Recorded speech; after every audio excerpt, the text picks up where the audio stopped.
These are the most brutal all-ins in WSOP history. From heroic bluffs to calls that made legends, today we're looking at the most iconic, most memorable WSOP hands ever caught on camera. Let's get right into the action. Our first hand takes us back to the 1988 World Series of Poker main event and one of the most iconic heads-up battles in poker history. On one side, we have the Orient Express, Johnny Chan himself, already a world champion, already feared, a man chasing back-to-back main event titles, something only the legendary Doyle Brunson managed to achieve before him. Sitting across from him is Erik Saito, a newcomer to the poker spotlight, a former Wall Street trader making an incredible run in his first main event appearance. Talented, fearless, but facing a legend who had been steamrolling the poker world. Two players, one bracelet, and one career about to be defined in a single showdown. Johnny limps into the pot, cool and controlled, inviting Erik to play along. The flop comes down, Queen 8-10. Erik gives nothing away. A quick check, letting Chan make the first move. Johnny obliges, firing a bet, quiet but confident, as if he already knows how this one is going to play out. Erik hits him with a check raise. Chan pauses, eyes calm behind that unreadable stare. Seconds stretch, and he finally slides in the call. The turn is a complete break, and Erik checks. Johnny is sitting there with the stone-cold monster, but he doesn't pounce right away. He waits, lets the tension build, lets Erik's confidence build, and doubt creep in all at once. Chan is in full control, and everyone in the room can feel it. Erik Seidel, Queen 7. Johnny Chan had a straight on the flop. Erik Seidel with a pair of queens. Erik Seidel cannot win this hand, and yet he doesn't know it. Chan is trying to sucker him in by taking his time. Oh, look at that look of the defending champ. And now 5th Street, a 6 of diamonds, no help. Johnny Chan has a queen high straight. Will Erik Seidel fall for the bait? Yes, he's going all in, and Chan has him. Johnny Chan, the master, turns over his card, and once again, Johnny Chan has done it. And with that fateful showdown, a legend was born, and Johnny Chan became a back-to-back WSOP champion. Hands like this are exactly why the fundamentals matter so much more than just fancy plays, which is exactly why I've made a free 20-page poker fundamentals guide, designed to help you level up your actual decision-making at the table and not just watch the chaos unfold. If that sounds helpful, you can grab it for free down below. But now we're back to the WSOP, and after Johnny's back-to-back win at the main event, the entire poker world had one question in mind. Can anyone stop the Orient Express? Fast forward to the next year, and Johnny is dominating once again. But a new challenger rises. Younger, louder, and hungry for the crown, a kid who believes he can take down the king. And history awaits to be written all over again. But facing Johnny is a very different force than before. A player you may have heard of already, with fierce confidence, a fiery personality, and a fearless belief that he belonged there. We're of course talking about the one and only Phil Hellmuth. Nobody knew it at the time, but this final duel wouldn't just decide a champion. It would introduce a name that would echo through poker for decades to come. Phil opens the action with pocket nines, an opportunity to strike first and make a statement. Chan looks down at a 7, a hand that carries real weight in a heads-up match. Top pair potential, showdown value, and often the best hand here when both players miss the board, good enough for a 3-bet. But Phil doesn't blink. This is his moment to challenge the throne. But how much? $130,000 more, and Hellmuth says, hey, I'm going right back in there. I'm going all the way. I'm all in. It seems that Johnny Chan doesn't quite know what to make of this young man. Is he bluffing again? He's really being challenged by this aggressive young player. He hasn't been able to figure out his style of play. He can't detect any real tells. Those are the signals that a player unknowingly gives that can often reveal the strength of the cards he or she holds. Phil has shown that he has the necessary patience to wait out opponents under pressure. And now he's waiting on the legendary Johnny Chan. And Chan says, okay, we're here to gamble. Let's get it on. He pushes all his chips to the center of the table. A peek at the hole cards. Chan ace-7 suited, Hellmuth a pair of 9s. Johnny has many ways to make his hand, but in heads-up situation, a pair often holds up. Now here comes Jack Binion, the tournament host and president of the Horseshoe. He's come over to supervise the final moments of this game. He says, okay, deal the cards, and here we go, the flop. King, 10, king. Hellmuth in a commanding position. Hellmuth with kings and nines, waiting on 4th Street. The queen of spades. And now Johnny Chan is back in it. He needs any card higher than a 10. Right now. Any card lower than a 10, Hellmuth will win the championship. Johnny a winner on this hand. 5th Street coming up. The World Series of Poker Championship riding on one card. $750,000 to the winner. And there it is. And just like that, the poker world is changed forever, and Phil Hellmuth becomes the youngest player ever to win the WSOP, a record that won't be broken for decades to come. Fast forward nearly a decade, and another unforgettable character steps into the spotlight. And just like Phil, this guy is loud, fearless, and impossible to ignore. Enter Scotty Nguyen, the man who turned table talk into a weapon. The year is 1998. The room is thick with cigar smoke, nerves, and that old-school Vegas electricity. With his signature drink in hand, soon he'll deliver one of the most iconic lines in poker history. Facing him is Kevin McBride, quiet, focused, trying to navigate one of the biggest moments of his life. Just one more decision, one more pot, and he could rewrite his future. The board is out. The pressure is suffocating, and the entire poker world seems to lean in. McBride opens the action with a raise. Scotty, relaxed but razor sharp, makes the call. Chips sliding in with that trademark confidence of his. The stage is set. The flop hits, and Scotty checks. McBride wastes no time firing a bet, trying to seize momentum. Scotty simply calls. A decision loaded with mystery. Not even Phil can figure out what he's holding. The turn is another 8, now a double-paired board. Scotty checks once more. The same stillness, the same measured patience. McBride, feeling pressure from the moment, pushes out a bet, a third of his remaining stack. Scotty just calls again. Another trap? Nobody can tell for sure. The river lands. Another 8, a full house on the felt. And before McBride can even process it, Scotty moves all in. A mountain of pressure crashing down in an instant. McBride tanks, staring at the board. The silence is suffocating. And then Scotty rises from his seat and delivers one of the most unforgettable lines in poker history. Your call gonna be all over, baby.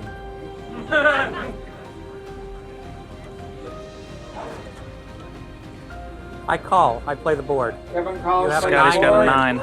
Scotty's got a 9. Scotty's our new world champion. Wow, what a hand here. Scotty played this hand really well. He flopped trip 9s here, and The late 90s belonged to characters like Scotty. Flair, instinct, and fearless charisma, truly a golden age of poker. But the game is about to be changed forever yet again, because a few years later, a new face would enter the spotlight. Not a high roller, not a seasoned pro, not a Vegas regular.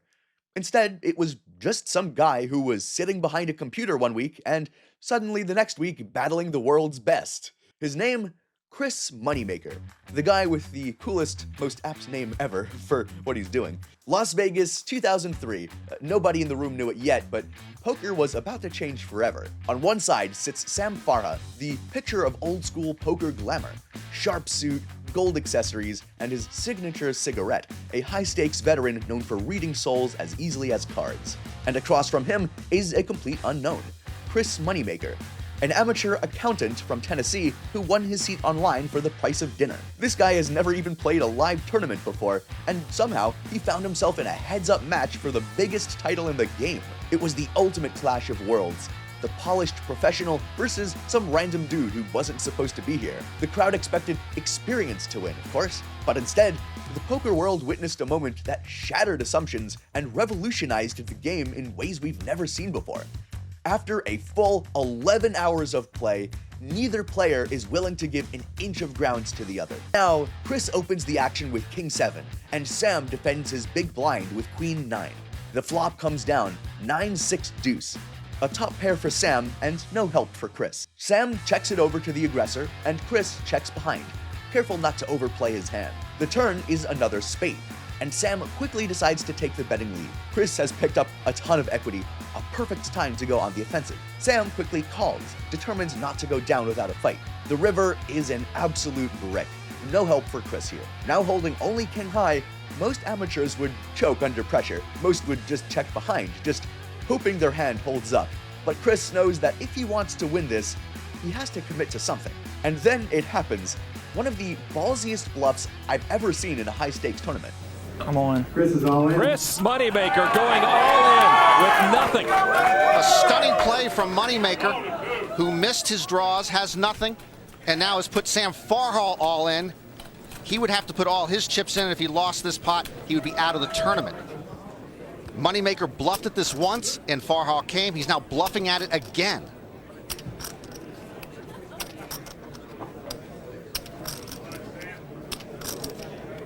You must have missed your flush, huh? Sam's absolutely right. This would be a tough, tough call for Sammy. Is Chris bluffing this time? No. He ain't bluffed all night. No. It's quite a predicament for Sammy. He has a pair of nines. It's the best hand, but he can't know that.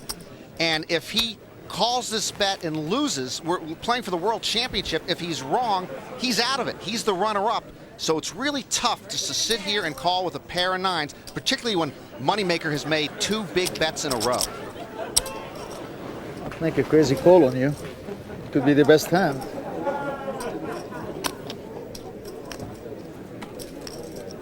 Sam Farhall trying to draw something out of Chris Moneymaker, but he's like a statue, afraid to make any sort of move. Sam, you want to save yourself, you won't call. Don't do it. Don't do it, Sam. Don't do it.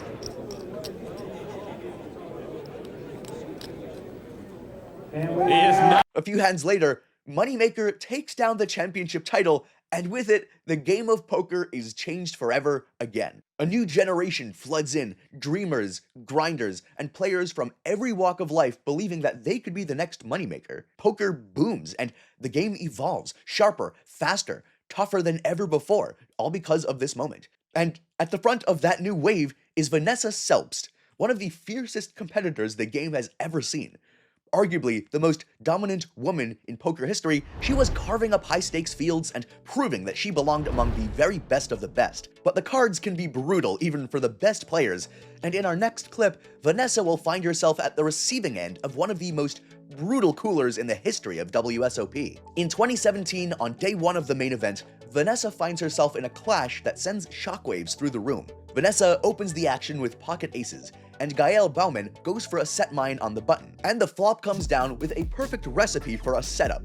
Set over set. Vanessa goes for a c-bet, trying to protect from rogue flush draws. Gael just flat calls, hoping the board would pair. But at the moment, she's seriously behind, with only one card in the deck that could save her. And the turn is another 7. Gael hits her only available out, and better still, Vanessa is now confident that she has the best hand. She quickly checks, thinking that she's setting up a trap. Gael goes on the offensive, and you know it's just a matter of seconds before this pot explodes. You know, when you have top full and hold'em, Aces full of 7s and second best, and one out. The last ace in the deck for Vanessa Selbst. Oh, what a hand. Gail Bowman turns quad 7s, giving Vanessa Selbst aces full. unbelievable. And now Bowman has been raised, as you see, to 5,800 by Selbst, who needs the last ace in the deck to take this pot. And there is just a call. 1 hour into the main event, Vanessa Selbst faces a massive cooler. So action on Selbst first.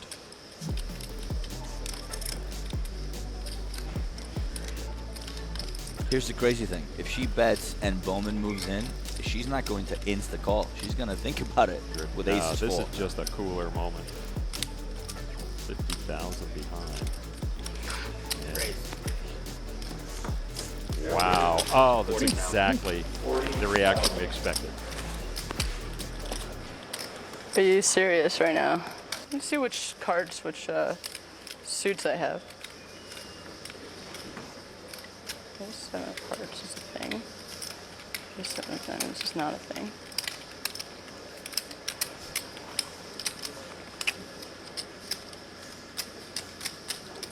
Wow. This might be a quick main event for me. I don't know if I'm good enough to fold this. What do you think I have? Flush. I don't have a flush. I'm gonna need a lot of time. I'm sorry. Ace-7 of hearts. I mean, Ace-7 of hearts. Would you shove with Ace-7 of hearts? If you'd shove with Ace-7 of hearts, then I'd have to. All right, you could have Ace-7 of hearts, I guess. So I got to call. You have quads? Yeah. I almost folded. Whoa.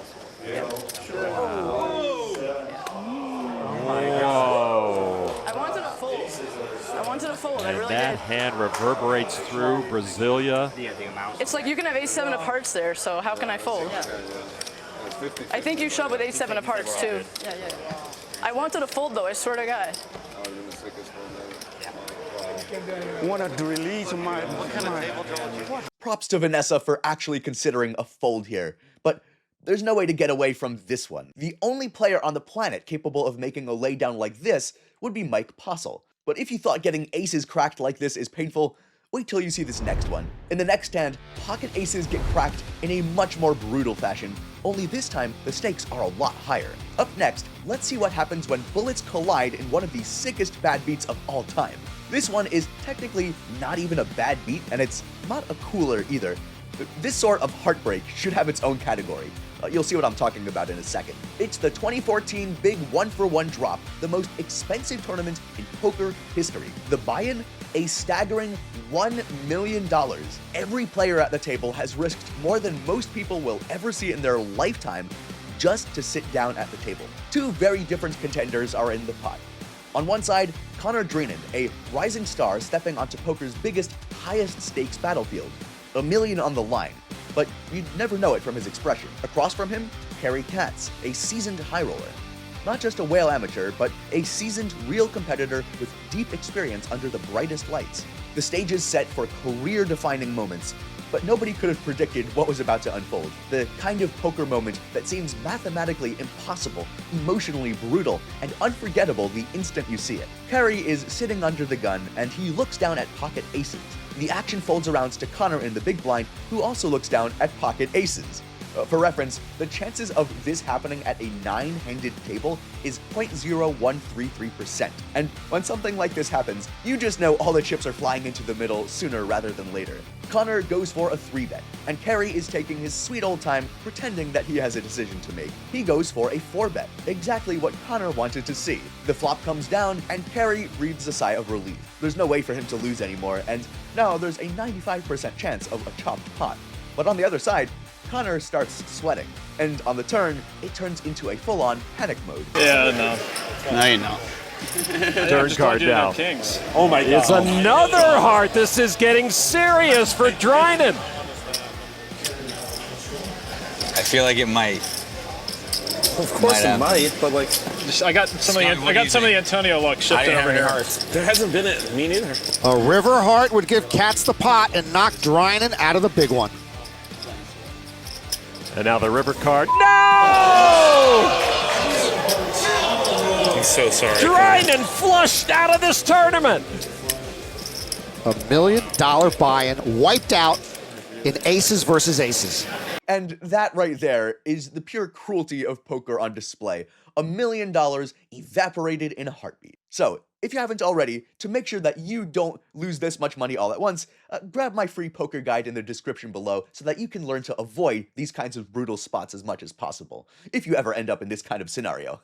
And if you're serious about leveling up that fast, I'm actually opening a very limited one-on-one poker coaching program soon, so stay tuned. But as brutal as that hand was, it was only a runner-up to the most brutal hand ever recorded at the WSOP. What you're about to witness might be one of the most sickening coolers ever captured on camera. It's day 3 of the 2021 WSOP main event, and fate is about to deal a hand that feels statistically impossible. Oscar Cecilmus peels pocket sixes. Solid, playable, nothing flashy.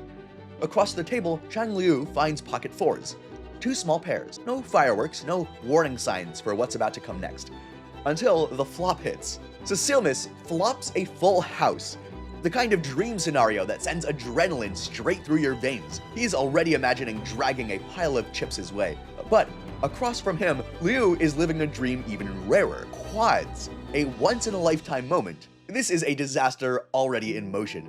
Cecilmus is walking straight into the meat grinder. And then the turn flips everything on its head right again. The only card in the entire deck that can save Cecilmus peels off. Just one out, and the poker gods deliver it. And suddenly, the roles reverse yet again. They reach the river.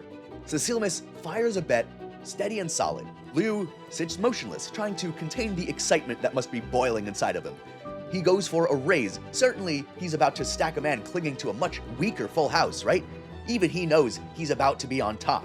This very well may be the most brutal cooler ever caught on camera. He showers for Chang Lu as a virtual certainty. Finally, chips enter the pot on the river. Sejimesh betting 55,000. And Lu, understandably, making it 225 as you begin to smell the smoldering remains of his stack, which is moments away from complete incineration. Well, let us observe the Lu reaction to devastation. But I do remember sometimes where to park the car, though. Yeah, park the car. You know. My brother went to school in Worcester. Worcester? 165 back, and it will be asked for. Oh, Malden, Mass. Yeah, pretty small town, but it's right. That's right on Route 9. Yep. Right. So I used to go up there, see her and my in-laws. Malden's a decent town, yeah. Worcester is a little bit farther up. Oh, I thought Malden was a little This is just, yeah, it's hard to watch, frankly. Unbelievably Arctic in nature. The Route 9 is like Chestnut Hill area and stuff, you know. It's Pure permafrost. I like the people. Very salt of the earth. Snap call, and boys get a look at the coldest of all decks. Wow. Kid quads. Yeah, that's exactly what happened. Quad force.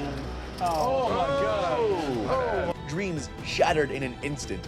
It's a reminder that poker can be a cruel game indeed. But the WSOP is just the tip of the iceberg, because the game of poker comes in a lot of different flavors of cruelty itself. So, if you want to see what happens when poker players lose with seemingly invincible hands and face a much higher level of cruelty, make sure to watch this video next. We'll see you there, and make sure not to cringe.